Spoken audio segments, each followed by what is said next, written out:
Karnataka BJP ಅಲೆಸ್ನಲ್ಲಿ ಅಚ್ಚರಿ ಮತ್ತು ಆಘಾತ ಎರಡೂ ಕೂಡ ಕಾದಿದೆಯಾ ಅನ್ನೋ ಪ್ರಶ್ನೆ ಸಹಜವಾಗಿ ಮೂಡ್ತಾ ಇದೆ.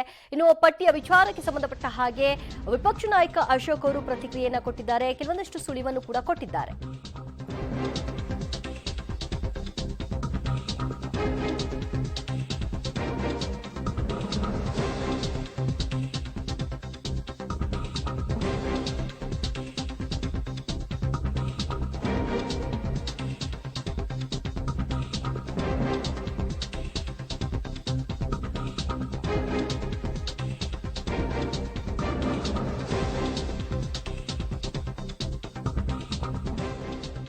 ಕರ್ನಾಟಕ ಬಿಜೆಪಿ ಲಿಸ್ಟ್ನಲ್ಲಿ ಈ ಬಾರಿ ಅಚ್ಚರಿ ಮತ್ತು ಆಘಾತ ಎರಡೂ ಕೂಡ ಮೂಡುತ್ತಾ ಅನ್ನೋ ಪ್ರಶ್ನೆ ಸಹಜವಾಗಿ ಇದೆ. ಬಿಜೆಪಿ ಲಿಸ್ಟ್ ಬಗ್ಗೆ ವಿಪಕ್ಷ ನಾಯಕ ಅಶೋಕ್ ಅವರು ಒಂದು ಸುಳಿವನ್ನ ಕೊಟ್ಟಿದ್ದಾರೆ. ವಯಸ್ಸು ಮತ್ತು ಆರೋಗ್ಯ ಕಾರಣದಿಂದಾಗಿ ಕೆಲವರ ಬದಲಾವಣೆ ಆಗತ್ತೆ ಅನ್ನೋ ಹಿಂಟ್ ಕೊಟ್ಟಿದ್ದಾರೆ.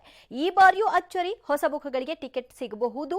ಬೆಂಗಳೂರು ಗ್ರಾಮಾಂತರ ಕ್ಷೇತ್ರಕ್ಕೆ ಒಟ್ಟು 3 ಹೆಸರುಗಳನ್ನ ಕಳಿಸಿಕೊಟ್ಟಿದ್ದೀವಿ. ಅದರಲ್ಲಿ ಅಂತಿಮವಾಗಿ ಹೈಕಮಾಂಡ್ ನಿರ್ಧಾರ ಮಾಡುತ್ತೆ. ಜೆಡಿಎಸ್ಗೆ ಬಿಟ್ಟುಕೊಡುವಂತಹ ಕ್ಷೇತ್ರದ ಬಗ್ಗೆಯೂ ಕೂಡ ಈ ಸಂದರ್ಭದಲ್ಲಿ ಚರ್ಚೆಯಾಗಿದೆ. 2-3 ದಿನಗಳಲ್ಲಿ ಎಚ್ಡಿಕೆ ದೆಹಲಿಗೆ ಹೋಗಬಹುದು. ಆ ನಂತರದಲ್ಲಿ ಮೈತ್ರಿಯ ಒಂದು ಅಭ್ಯರ್ಥಿಗಳು ಯಾರು ಅನ್ನೋದರ ಕುರಿತಾಗಿ ಘೋಷಣೆ ಆಗಬಹುದು ಅಂತ ತಿಳಿಸಿದ್ದಾರೆ. ಒಂದು ರೌಂಡ್ ಚರ್ಚೆ ಆಗಿದೆ. ಅಭ್ಯರ್ಥಿಗಳ ಬಗ್ಗೆ ಮಾಹಿತಿಯನ್ನು ತೆಗೆದುಕೊಂಡಿದ್ದಾರೆ, ಅವರ ಹಿನ್ನೆಲೆಯನ್ನು ತೆಗೆದುಕೊಂಡಿದ್ದಾರೆ. ಮತ್ತು ಯಾರ್ಯಾರು ಕೆಲವರು ವಯಸ್ಸಿನ ಕಾರಣದಿಂದ, ಆರೋಗ್ಯದ ಕಾರಣದಿಂದ ಸ್ಪರ್ಧೆ ಮಾಡಲ್ಲ, ಸೊ ಅವರೂ ಕೂಡ ಬದಲಾವಣೆ ಆಗುವಂಥ ಒಂದು ಸ್ಥಿತಿ ಈ ಬಾರಿ ಇದೆ. ಮತ್ತು ಈಗಾಗಲೇ ಸರ್ವೆ ಆಗಿದೆ. ಸರ್ವೆಯಲ್ಲಿ ಯಾವ್ಯಾವ ಲೋಕಸಭಾ ಸದಸ್ಯರು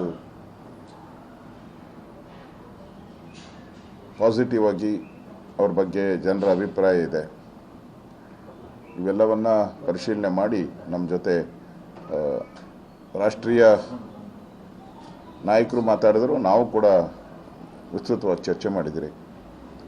ನನಗನ್ನಿಸ್ತತೆ ಇನ್ನೊಂದು ರೌಂಡ್ ಮಾತುಕತೆ ಆದಮೇಲೆ ಪಟ್ಟಿಯನ್ನು ಬಿಡುಗಡೆ ಮಾಡ್ತಾರೆ. ಸೊ ಆಲ್ಮೋಸ್ಟ್ ಆಲ್ ಒಂದು ಹಂತಕ್ಕೆ ಬಂದಿದೆ, ಚರ್ಚೆಯ ಒಂದು ಹಂತ, ಮಾಹಿತಿಯನ್ನು ತೆಗೆದುಕೊಂಡಿದ್ದಾರೆ. ಉಳಿದ